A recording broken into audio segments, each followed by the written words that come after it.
Bom dia, senhoras e senhores, e obrigada por aguardarem. Sejam bem-vindos à teleconferência da Espaço Laser para a apresentação dos resultados do terceiro trimestre de 2021. Informamos a todos os participantes que essa conferência e os slides estão sendo transmitidos pela internet, através do site www.ri.espacolaser.com.br, onde a apresentação está disponível para download.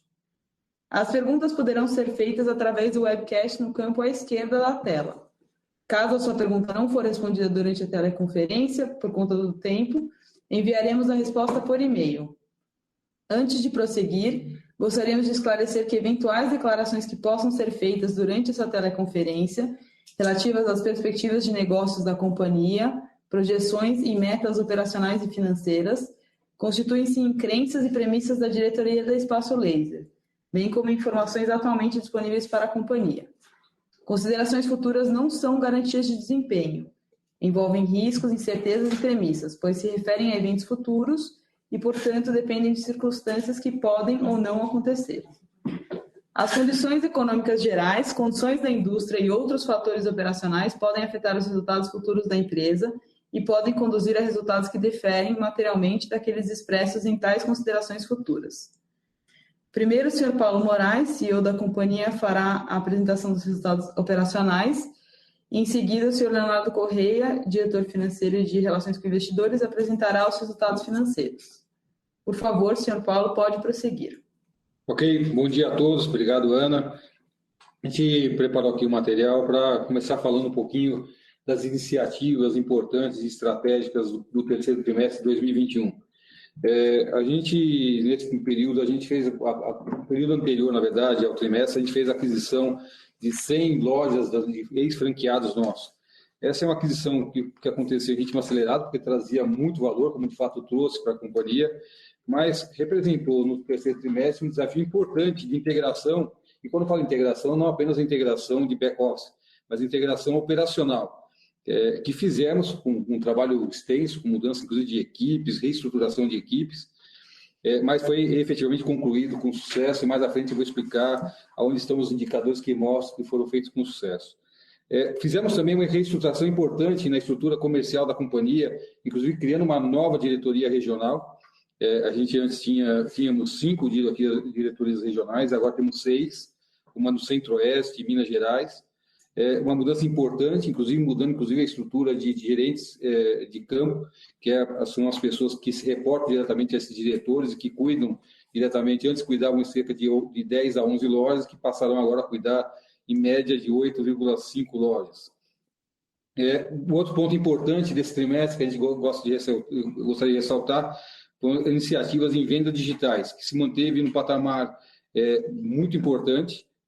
Mais de 60% das nossas vendas pelos canais digitais, inclusive se você olhar em comparativo ao mesmo trimestre de 2020, onde ainda tínhamos só 24% por esses canais, fica evidente a importância das iniciativas digitais da companhia, a tecnologia nos apoiando fortemente. A expansão, a gente manteve aí, inclusive vou mostrar um pouquinho mais à frente o ritmo que a gente vem impondo a expansão de abertura de lojas, inclusive um ponto importantíssimo aqui, abrindo lojas em regiões das franquias onde a gente comprou. Então, na tese estratégica de expansão na área de franquias adquiridas, 11 lojas já foram abertas nesses campos, então, confirmando a nossa tese. Das 47, 17 são franquias, então a grande maioria são lojas próprias da nossa rede, o que mostra que em 9 meses do ano de 2021 foram abertas 109 unidades, muito em linha com o que a gente tinha indicado que seria feito na abertura no ano de 2021. Outro ponto importante em termos de estratégico nosso, nas aquisições, inclusive no internacional, a aquisição da Sela, e com o nosso estratégico, com toda a mudança da nossa estratégia comercial junto àquela companhia que fizemos a aquisição, inclusive a integração, conseguimos uma melhoria de eficiência comercial importantíssima, para vocês entenderem o ganho, um ganho em aumento de vendas da ordem de 38%. Então, mostra que o nosso modelo, além da integração internacional, consegue tracionar fortemente, trazendo muita eficiência. E, por fim, a emissão de debêntures, num objetivo claro de alongar o perfil da nossa dívida, mas, além disso, reduzir o custo da emissão da nossa dívida. Essas são algumas das iniciativas, eu estou falando na página 4, tá? Página seguinte, eu gostaria de comentar, na página 6, alguns aspectos relevantes e importantes desse período. A gente tem aí uma receita líquida do período da ordem de 224 milhões, comparado ao trimestre de 2020, em crescimento da ordem de 107, quase 108%. A margem bruta da empresa em crescimento também, comparado ao mesmo período de 2020, tá na casa de 47, então um aumento na ordem de 14 pontos percentuais quando se compara ao mesmo período de 2020. Um ganho de eficiência em termos de despesa de G&A, onde a gente consegue uma redução de 11 pontos, então o G&A no trimestre na casa de 17,2%, e aí a margem EBITDA ajustada do período, inclusive comparado ao mesmo período de 2020, com muito maior crescimento, 25 pontos de crescimento, numa margem de EBITDA da ordem de 30%. E, por fim, a margem líquida, o lucro da companhia, revertendo o período anterior, positiva, entregando 8,5% na última linha de resultado no período. Então, vejam que o cenário é de melhoria de qualidade de resultado, de crescimento, e mais à frente eu também comento um pouco do que aconteceu com o termo de crescimento, que a gente vai fazer menção ao período de outubro. Página 7 do nosso apresentação, como tinha mencionado anteriormente, o crescimento da expansão em ritmo acelerado. Vejam que no primeiro trimestre abrimos 21 lojas, no segundo trimestre 41 e no terceiro trimestre 47 lojas abertas, um crescimento da ordem de 23%, mostrando que a gente segue em ritmo acelerado de abertura de lojas, mas mais do que abertura de lojas, mantendo eficiência e crescimento também de receita dessas lojas. Em termos de visibilidade, é importante que se saiba que quase 30% da nossa rede de lojas ainda estão em processo de maturação. Então, a gente tem aí uma oportunidade importantíssima em termos de captura de valor, já que quase 30% da nossa rede ainda são lojas em ramp-up. Para comentar por final, nesse chat, acho que é importante ter visibilidade com as aquisições que fizemos da nossa rede. No ano, em termos de lojas próprias trazidas para a operação, nós já somamos 186 lojas. Esse é o crescimento em termos de lojas próprias dentro da nossa rede, que já se aproxima nesse momento a ordem de 700 lojas em todo o Brasil. Fora, é lógico, as lojas posicionadas na Argentina, Colômbia e Chile. Para que entendamos aqui o crescimento em termos de venda, o que aconteceu nesse trimestre, o primeiro, estou falando agora na página 8, ok? Em termos system-wide, olhamos, comparado ao trimestre de 2020, um crescimento da ordem de 8,2%, e quando olhamos o ano comparado contra o ano de 2020, um crescimento da ordem de 30%. Então, faturamento até aqui de 833 milhões, uma recuperação importante, mesmo no cenário de pandemia, e lembremos aqui que o segundo ciclo de lockdown da nossa pandemia foi, inclusive, mais severo do que a primeira onda, em termos de funcionamento de lojas, e mesmo assim, a gente vê aí uma retomada em crescimento, e um ponto importante, uma retomada, inclusive, comparada ao período anterior, da primeira onda da pandemia, uma melhoria da percepção de qualidade de atendimento. Então, nosso NPS na casa de 84 pontos, e o nosso indicador importante, inclusive o Reclame Aqui, agora já posicionado na posição de ótimo, a nota 8, que para a gente é um bom indicador de percepção por parte dos nossos clientes. O Same Store, aqui olhando o terceiro trimestre, e com os desafios colocados pontualmente nesse trimestre, como mencionei, a aquisição de franquias para a gente foi um desafio importante, porque não bastava apenas fazer integração de back-office dessas lojas, mas uma integração operacional, com mudança importante de pessoas nas equipes. Além disso, uma reestruturação, como mencionei, importante da estrutura de gestão, com nossos diretores regionais, que vieram, inclusive, 2 do mercado, então com pouco conhecimento da cultura, do que vinha a ser a companhia, mas que entendimos ser muito importante para o passo seguinte que a gente pensa em fazer em termos de crescimento da empresa. E um tema pontual, em termos de tecnologia, que foi rapidamente sanado, identificamos a dificuldade do sistema, mas sanamos rapidamente e que mostra que com todas essas mudanças, e aí eu falo claramente aí do Same Store com relação a outubro, uma retomada muito importante em termos de venda, então recorde de venda em outubro de 2021, quando se compara aí ao outubro de 2020, um crescimento de mais de 10%, 11,4%, isso graças à mudança da ferramenta, que como mencionei anteriormente, mantendo o nível de indices e de avaliações da nossa agenda, e é lógico, um novo cenário agora, entendendo, inclusive, pós um novo lockdown e reestruturação da cultura e engajamento da equipe, os novos diretores regionais, uma retomada importante no mês de outubro também. Com isso, a gente se sente absolutamente otimista com relação ao que a gente vai ver aí nos próximos meses. Isso. Bom, aqui, com isso, então, eu termino minha apresentação. Eu passo a palavra ao Léo, o nosso CFO, para que ele apresente os indicadores financeiros, para que a gente possa ter mais visibilidade de números. Obrigado, Paulo. Eu vou começar agora aqui na página 10 e passar um pouco dos indicadores financeiros, né? Então, em primeiro lugar, acho que a parte de System-Wide Sales, o Paulo já comentou, né, que é importante falar, crescemos, né, crescemos no trimestre e crescemos no acumulado do ano. Tá? Então, 8% de crescimento no TRI e 30% de crescimento nos 9 meses do ano. Tá?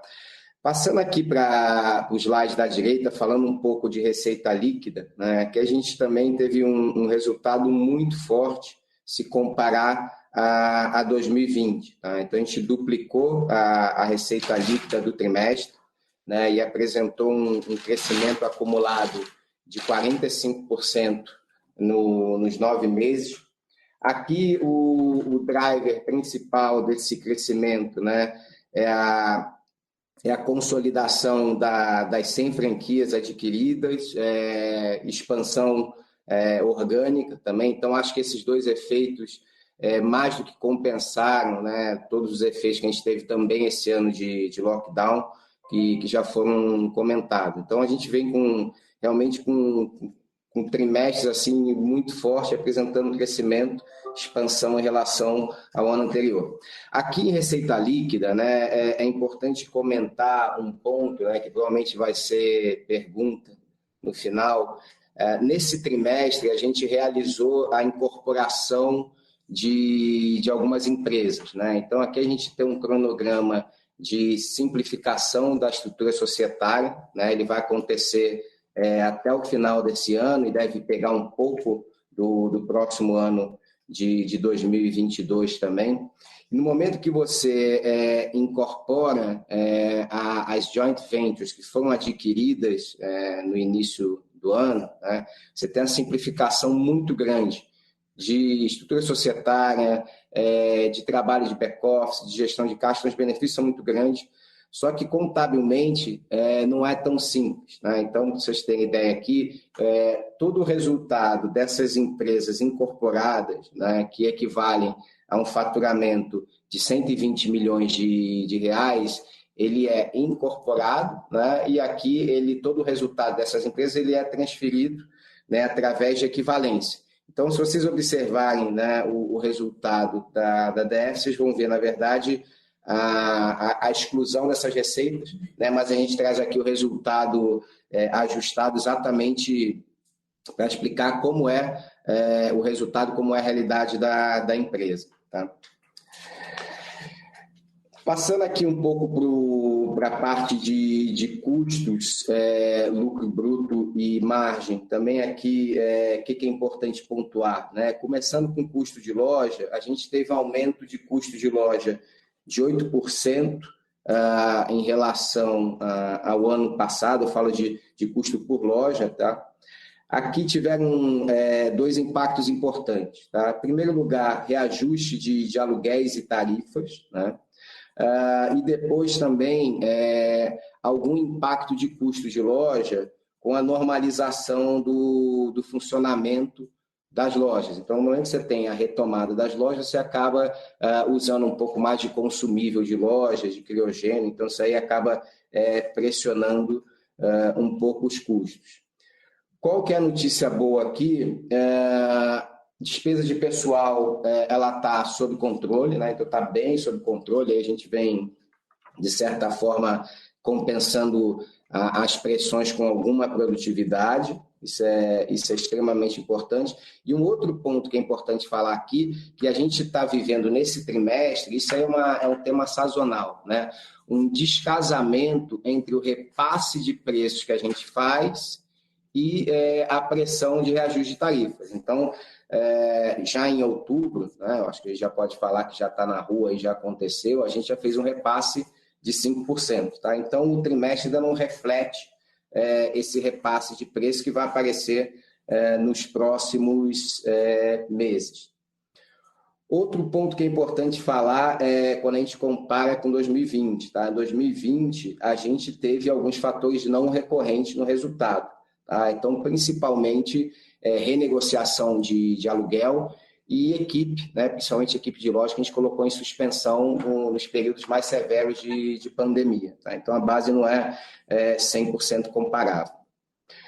Quando a gente olha lucro bruto e margem, né, aqui é importante falar que a gente teve um crescimento muito forte da margem bruta, né, em relação ao ano passado. Então, sempre colocar em perspectiva isso, a gente teve um crescimento de 14 pontos. Tá? E o tema do descasamento que foi comentado, né, levou a gente para uma margem de 47%, que é uma margem um pouco pior do que a margem bruta que a gente vinha atingindo na casa de 50%, mas que, novamente, né, no momento que você repassa preço, você acaba diminuindo um pouco essa diferença. Um outro impacto que tem aqui, que é muito importante falar, é o impacto da aceleração do plano de expansão. Então, o Paulo comentou no início da apresentação, né, que a gente veio de novo com um trimestre muito forte de crescimento, né, foram 47 aberturas de um trimestre.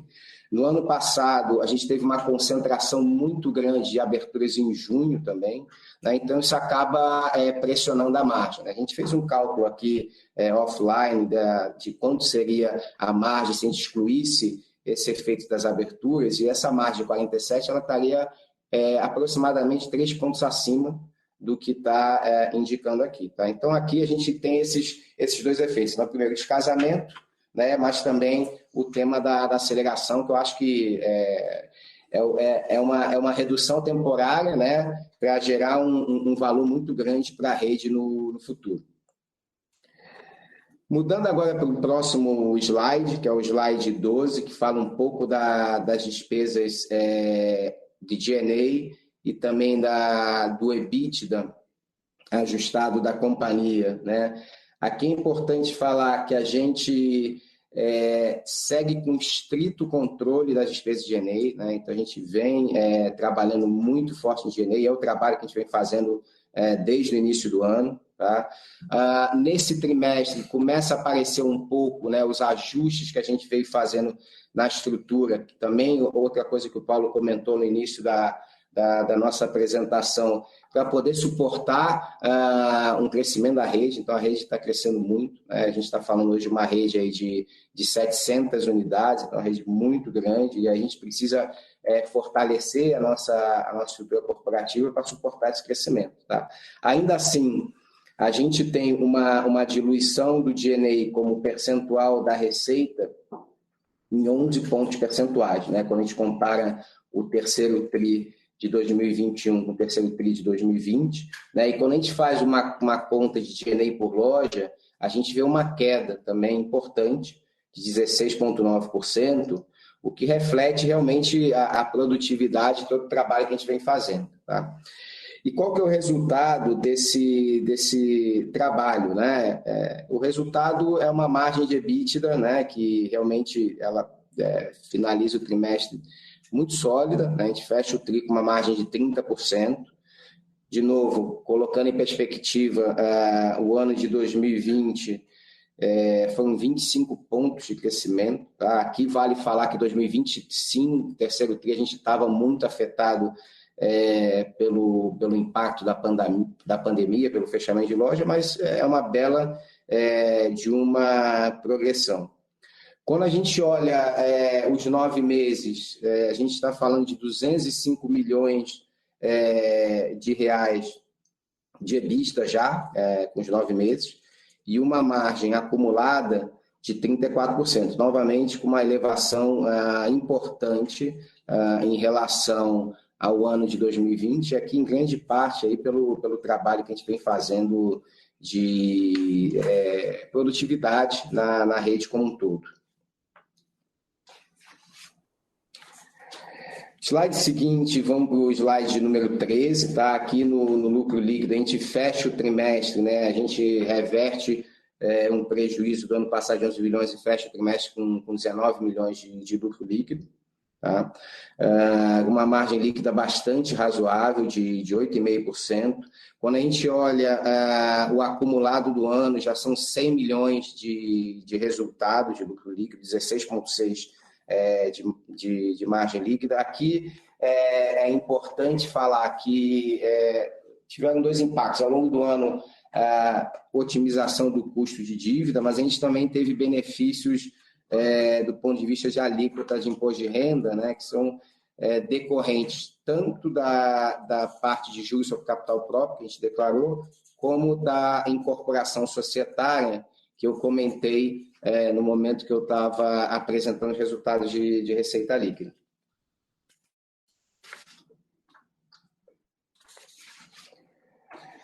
Um pouco aqui para a página 15, né? Falando um pouco de geração de caixa operacional e investimento. Tá?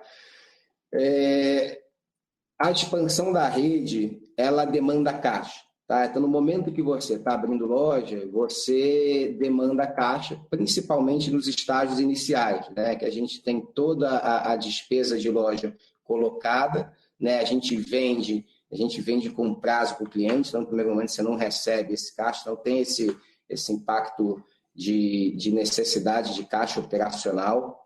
Né? Fora isso, que a gente acabou fazendo ao longo, principalmente dos períodos de pandemia, né? Isso eu olho como um efeito não recorrente, foi a necessidade de dar um pouco mais de prazo para os nossos clientes. Né? Então, em alguns momentos, o cliente ia na loja e a loja estava fechada, ele não podia fazer as sessões, né? Então, nada mais razoável do que você trabalhar, né, com um pouco mais de prazo para os clientes. Tá? Então, esses dois efeitos combinados acabaram gerando um consumo de caixa no terceiro trimestre.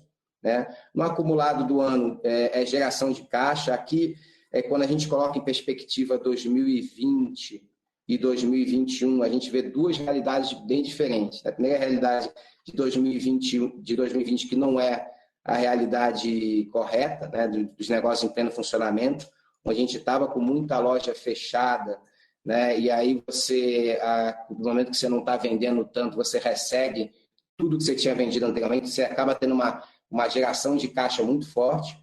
E a realidade desse ano, de 2021, que é uma realidade de aceleração muito grande na expansão e alguma concessão de prazo para os clientes, que também leva a uma geração de caixa um pouco menor. Tá? Essa referência de geração de caixa sobre EBITDA, historicamente, ela está na casa de 40% a 50%. Tá? E no longo prazo é onde a gente, enfim, espera navegar. Do ponto de vista de investimento, a gente segue com o investimento. Tá? Hoje, um pouco mais cedo, a gente estava conversando com um dos analistas, né? E perguntaram se o aumento das taxas de juros impacta, de alguma forma, o nosso ímpeto de crescimento. E não muda nada. Tá? Então, aqui vale lembrar que cada loja que a gente abre, a gente está gerando um ROIC aí de 50% a 60%, e ainda que tenha a elevação das taxas de juros, né, o endividamento saudável para financiar esse crescimento altamente rentável, ele segue sendo a alternativa mais viável. Tá? Então, vocês veem que a gente aumenta realmente o nível de investimentos do terceiro TRI de 2021 comparado com 2020, no acumulado do ano também, né? E aqui, em grande parte, explicado pelas aquisições que a gente fez, né? As aberturas e também as aquisições das nossas joint ventures que ocorreram no início do ano. Falar um pouco de dívida, né, no slide 16, aqui é importante falar, como eu havia comentado, o nosso endividamento líquido, né, ele cresce, mas a nossa alavancagem diminui, tá? E diminui porque aumenta a nossa geração de resultado, então aumenta o nosso EBITDA. No momento que você retoma a tua operação, né, permite você usar um pouco mais de alavancagem. Aqui, de novo, a gente está usando um EBITDA contábil, né? Esse EBITDA contábil é o EBITDA realmente que é a referência para todos os nossos covenants, né? E esse a gente monitora também a alavancagem comparado ao EBITDA ajustado, que é o EBITDA que a gente divulga. E em ambos os casos, a alavancagem está dentro do que a gente entende ser um patamar razoável de alavancagem para crescimento da companhia e para ter eficiência no capital investido. Tá? Outro ponto importante também, conforme comentado no início, a gente fez uma captação de debêntures que permitiu 2 efeitos. Primeiro, alongamento do perfil da dívida, né? Segundo, barateamento dos custos da nossa dívida, né? Então, com essa captação, a gente fica numa posição de caixa ainda mais confortável para seguir o plano de crescimento. Tá? Aqui é importante falar que a gente segue o plano de crescimento, nada muda, né? E eu acho que a nossa estrutura de capital ajuda bastante, né? Enfim, eu acho que o fato de a gente ter uma estrutura de capital bem alongada facilita a gente seguir com essa trajetória de crescimento que a gente vem apresentando. Então, dito isso, eu vou voltar a apresentação para o Paulo Moraes, que ele vai fazer as considerações finais. Ok, Léo, obrigado.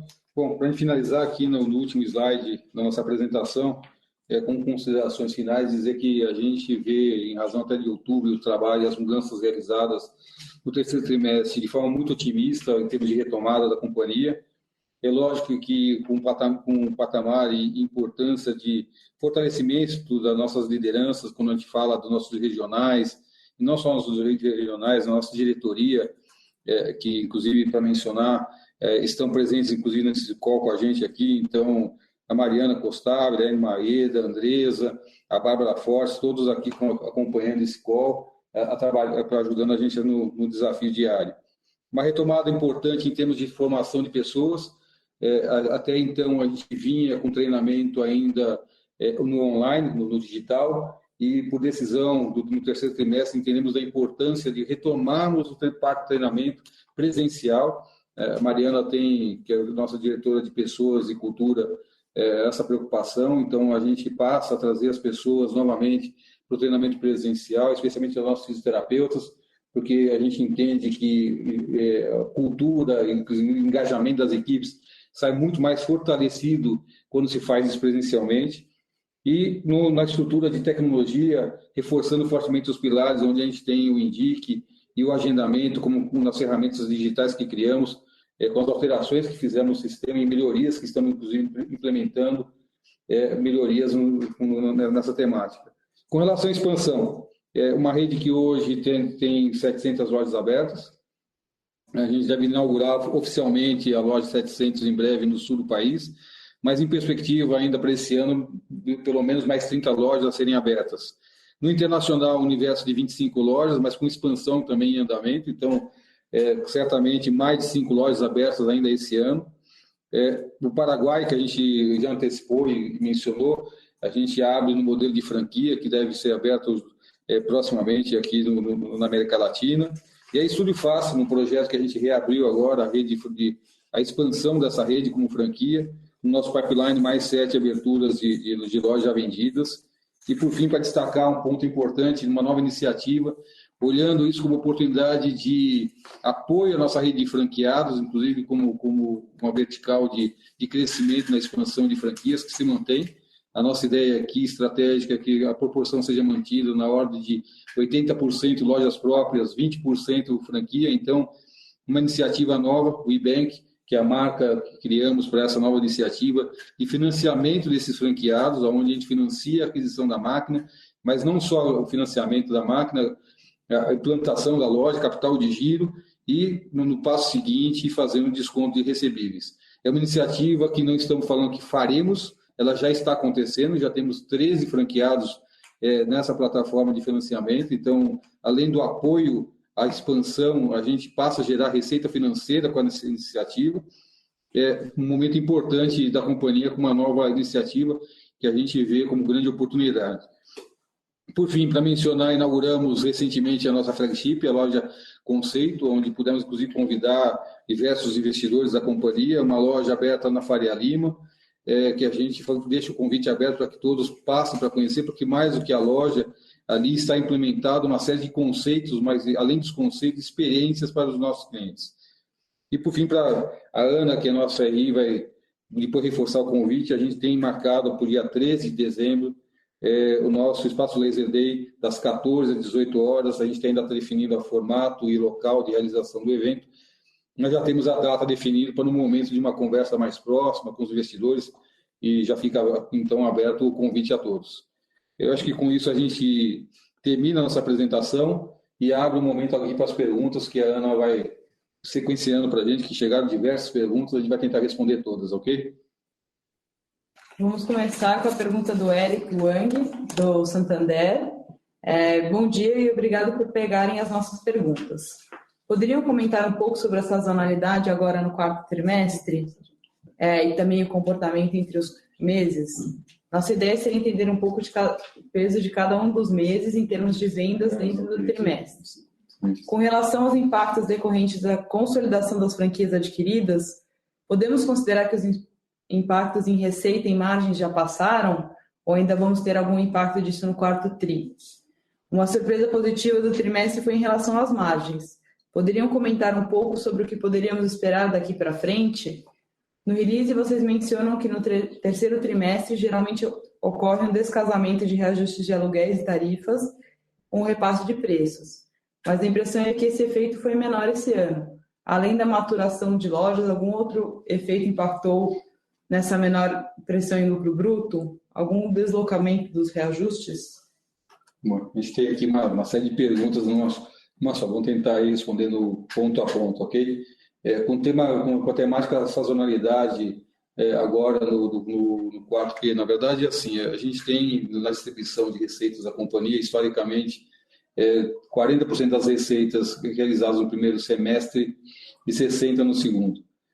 O quarto, que tem uma sazonalidade importante, na verdade, um pouco puxado por uma campanha que fazemos já há alguns anos, isso não está sendo feito agora, mas ele se antecipa o movimento do varejo com a Black Friday, onde a gente faz um movimento e uma campanha muito forte durante o mês de outubro, é o outubro off da companhia.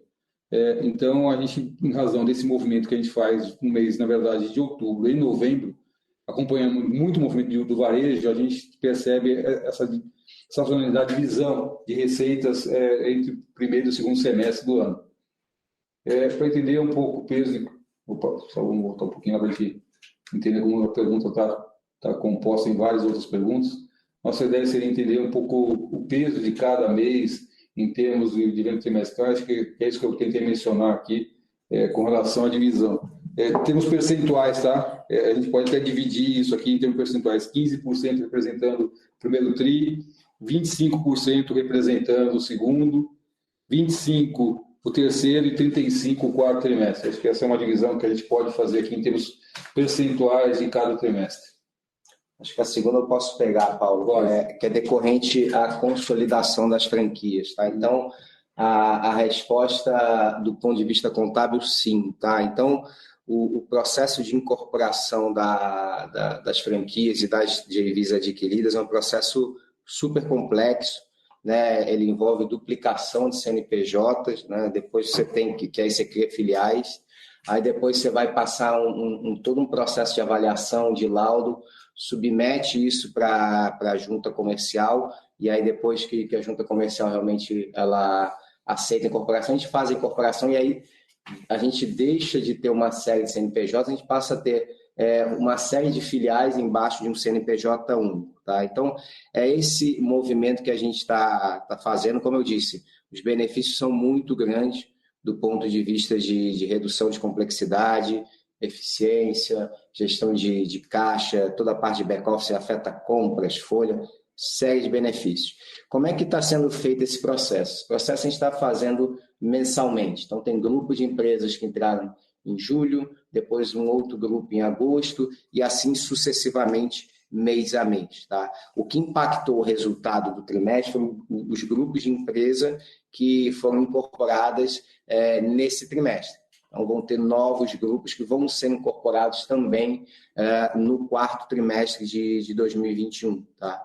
Expectativa minha, né, uma vez que a gente adquiriu franquias também, né, além das JVs que a gente está incorporando, a gente adquiriu franquias adicionais, que foram as 100 mencionadas, é que esse movimento ainda vai afetar um pouco o resultado do primeiro trimestre do ano que vem e do outro trimestre, do segundo trimestre de 2022. Tá? O que a gente vai fazer aqui, né, da melhor forma possível, né, que a gente vem fazendo já, é fazer essas exclusões para mostrar o resultado ajustado, o resultado que reflete a alteração da companhia. Acho que o segundo ponto, que é o impacto de margens, né? Olhando daqui para frente, eu acho que a gente, fazendo uma perspectiva desde o início do ano, a gente começou o ano com margens muito fortes, tá? Até acima do que a gente apresentou agora no terceiro trimestre. No momento que você começa a acelerar o plano de expansão, você tem um impacto na margem de EBITDA. Tá? Então, o que eu olho daqui para frente? A margem vai seguir provavelmente nesse patamar, né? Como você tem o repasse de preços, a gente acaba mitigando, de certa forma, o impacto das tarifas, mas a gente segue com impacto de abertura de lojas. Tá? Então, esse impacto, como eu tinha quantificado, em torno de 3 pontos é um impacto se a gente desconsiderasse todo o efeito de maturação. Esse impacto, a gente vai colhendo ele pouco a pouco. Tá? Eu acho que em relação à margem, seria isso. Né? Com isso, a gente responde a pergunta. Né? Está tudo respondido. A nossa próxima pergunta vem do Sr. Carlos Herrera, da Condor Insider. São 3 perguntas. Em linha com o plano de expansão internacional, vocês estão analisando outros mercados ou apenas na América do Sul? Bom, Carlos, vou aproveitar aqui. A gente tem inicialmente estamos olhando a América do Sul como estratégico nosso, até para entender a atração do nosso negócio na região que a gente estava instalando. Mas o nosso olhar, é lógico, em perspectiva futuro, não se prende apenas à América do Sul. Eu não quero antecipar aqui o que a gente tem de estratégia de expansão, e efetivamente existem outros países fora, inclusive da América do Sul, onde a gente olha como oportunidade. Eu acho que com isso respondo um pouco a pergunta colocada. A próxima pergunta do Sr. Carlos é: o same-store sales apresentou uma retração de 7,8% entre anos.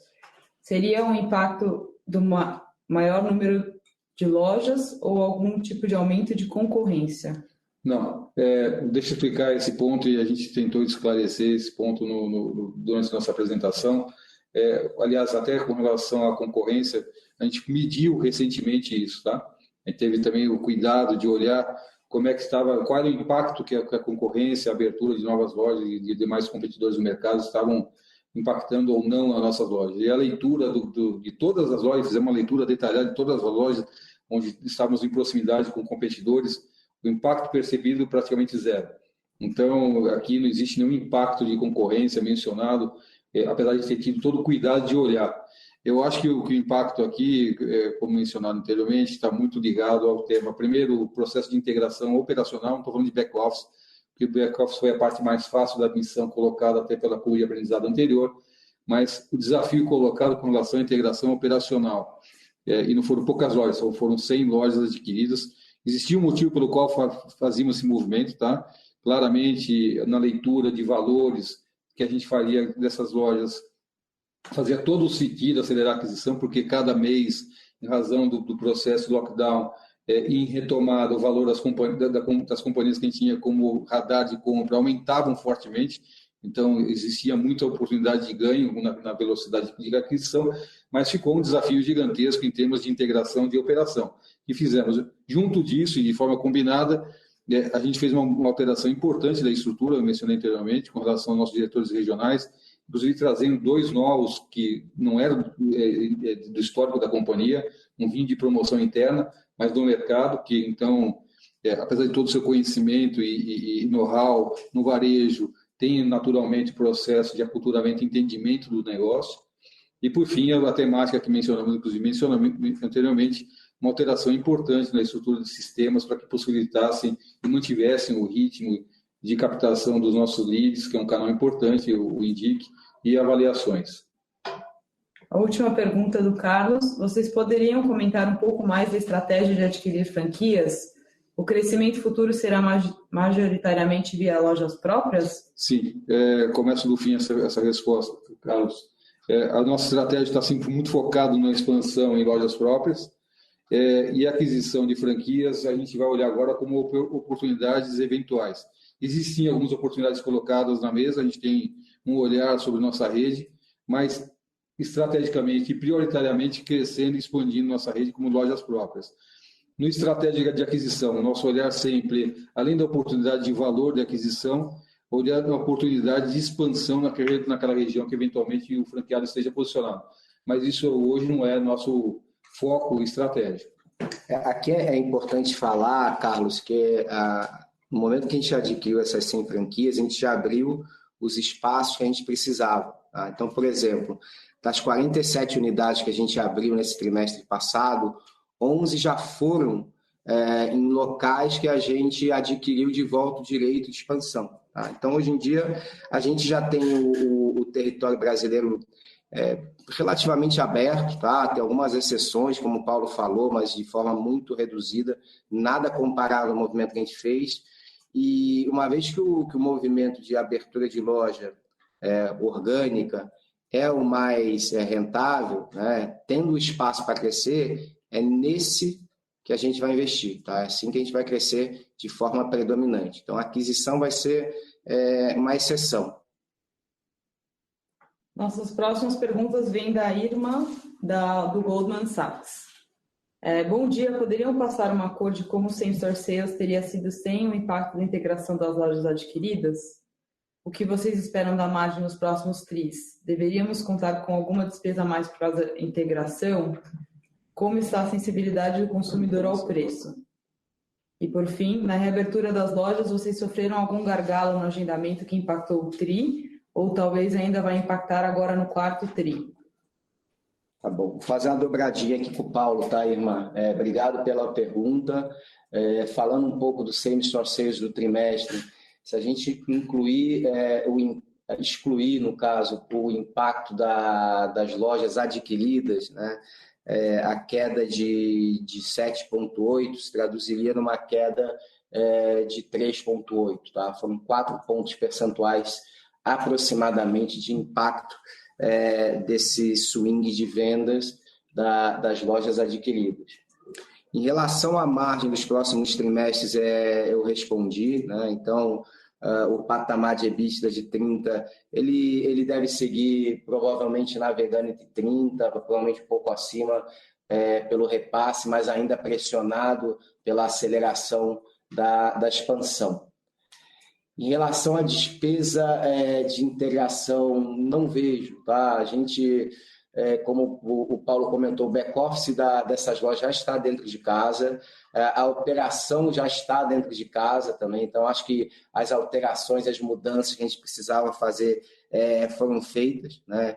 E aí, a partir de agora, né, os problemas das lojas que venham a ocorrer com lojas integradas ou adquiridas são os mesmos da rede. Tá? Acho que acabou esse negócio de lojas adquiridas ou não, já está totalmente dentro de casa. Tá?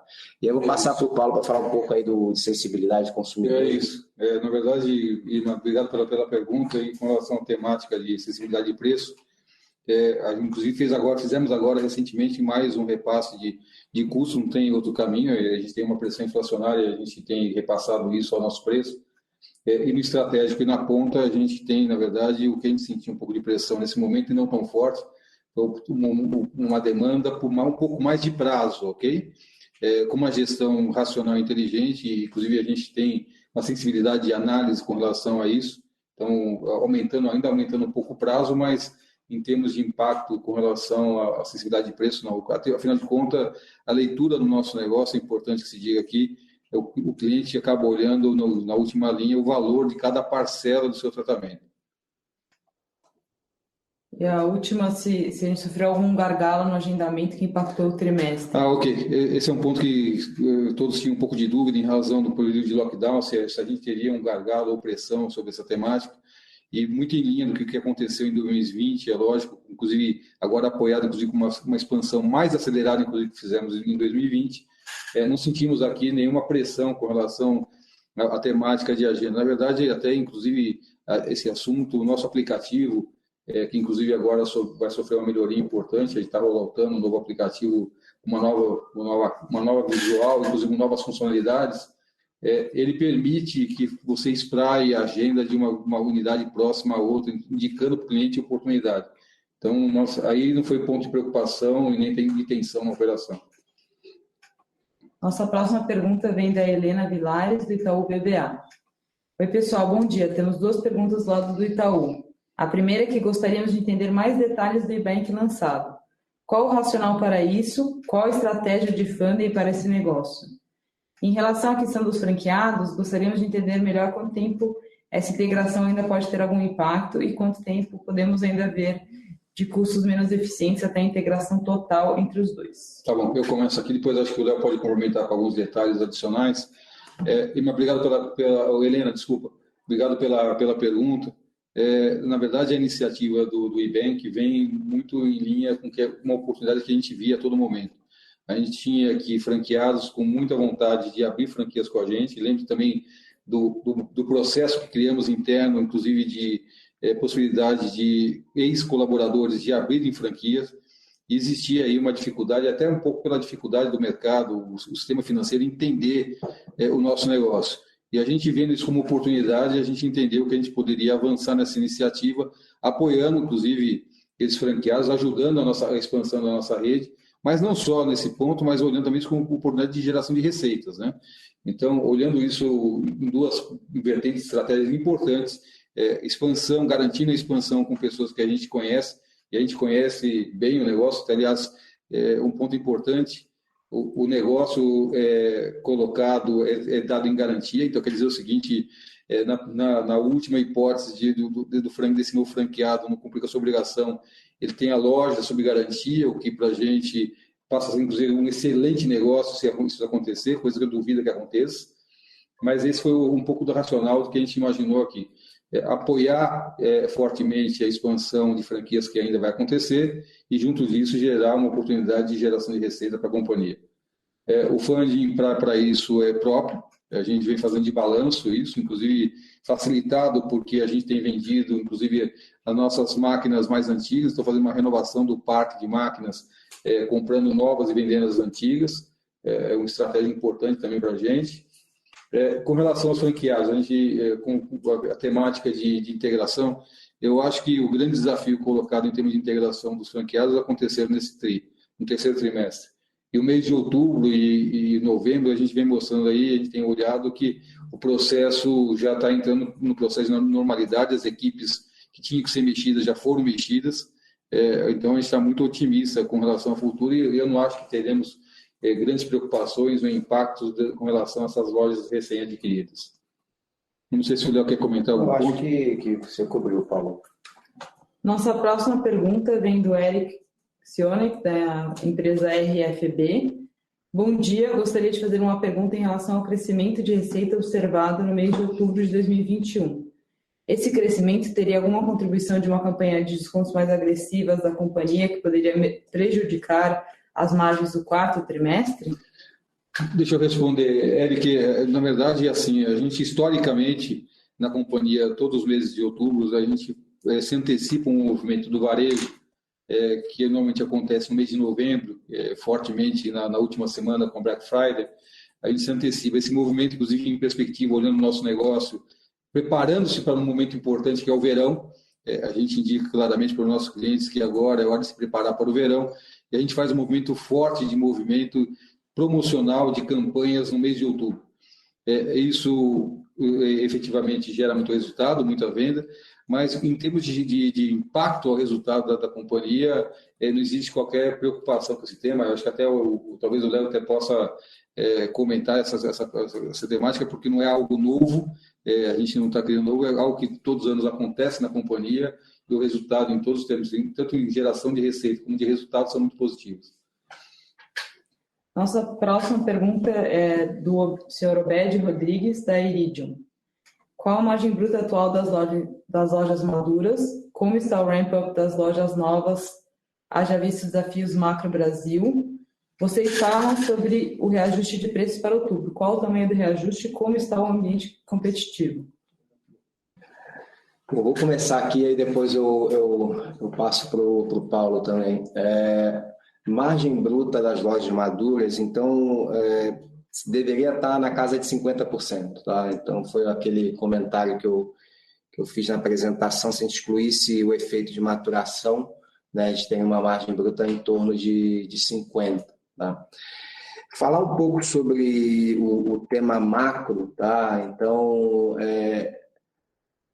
taxa de juros um pouco mais alta, inflação um pouco mais alta, não é nada novo aqui para a empresa. Acho que é importante trazer perspectiva histórica, né? Que a grande aceleração do espaço laser, ela aconteceu a partir de 2015.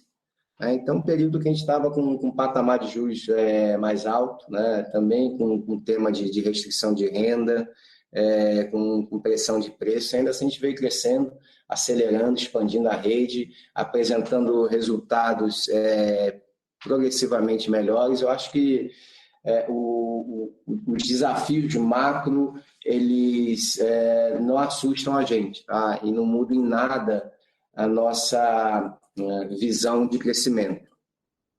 Em relação a ramp-up de lojas, eles estão alinhados às lojas que a gente abria anteriormente, tá?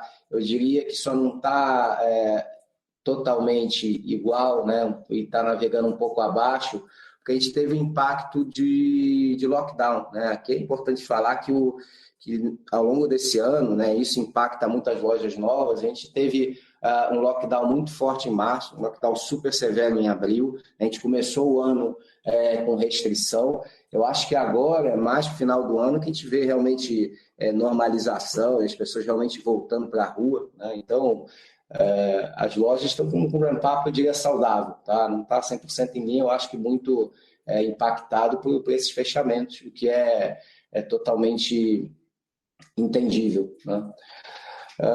Em relação ao reajuste de preço de outubro, a gente vai reajustar 5%, né? Vai reajustar, não, já reajustou 5%. Tá? E aí, ambiente competitivo, eu acho que o Paulo já tinha comentado um pouco, né? A gente monitora sempre, tá sempre olhando, mas aqui eu acho que o mercado de depilação a laser está muito subpenetrado ainda, tá? A gente acaba trazendo um cliente que faz depilação com cera.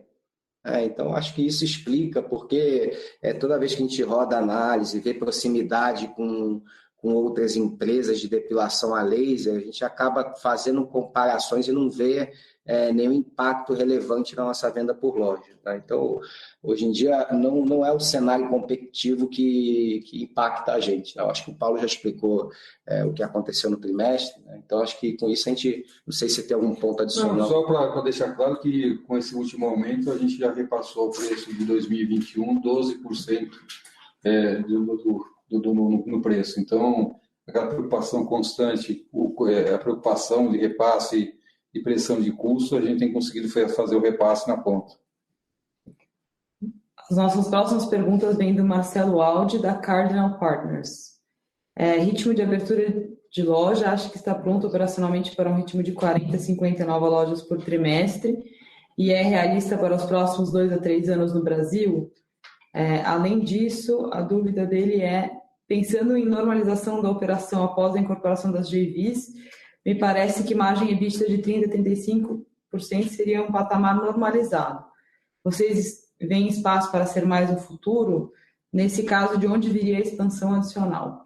Bom, para falar o ritmo de expansão e abertura em perspectiva, a gente mantém, sim, muito pouco posicionado, mais na casa dos 40, né? 40, nós estamos conseguindo agora fazer um pouco mais de eficiência, a expansão, mas a visão nossa, inclusive fundamentado num estudo importante que contratamos, uma pesquisa primária da Bain Company, que deu clareza e visão do tamanho do mercado brasileiro, a gente vê aí uma oportunidade gigantesca para os próximos 2 a 3 anos no Brasil. Então, a gente mantém aqui o ritmo otimista de abertura, e inclusive olhando efetivamente como é que essas lojas se comportam a partir das aberturas.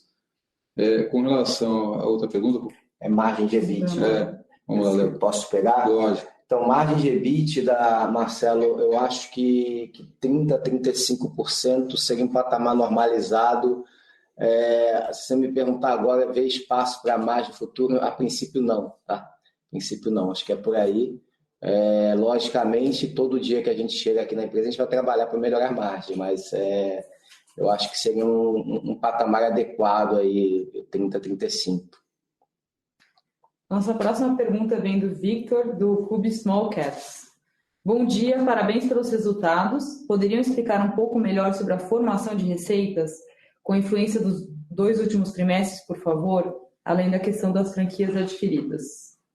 Aqui, Vitor, a gente, na verdade, tem um critério de reconhecimento de receita. Tá? Basicamente, a gente reconhece a nossa receita, né, com base no tempo médio estimado de tratamento de cada cliente. Tá? A gente tem que fazer uma conta média, que a gente nunca sabe quantas sessões que o cliente vai fazer. Né? Então, a gente vende 5 sessões de tratamento, 5 sessões de manutenção. Tem clientes que fazem as 10, tem clientes que fazem 2, tem clientes que fazem 3. Né? Então, a gente fez um critério de reconhecimento de receita que, basicamente, a gente pega a venda no mês, 90% a gente reconhece em 6 meses, 10% a gente reconhece nos 5 meses. Tá? No momento que a gente incorpora as franquias, elas entram nesse mesmo critério. Né? Eu acho que a gente pode depois conversar com você se tiver alguma dúvida adicional.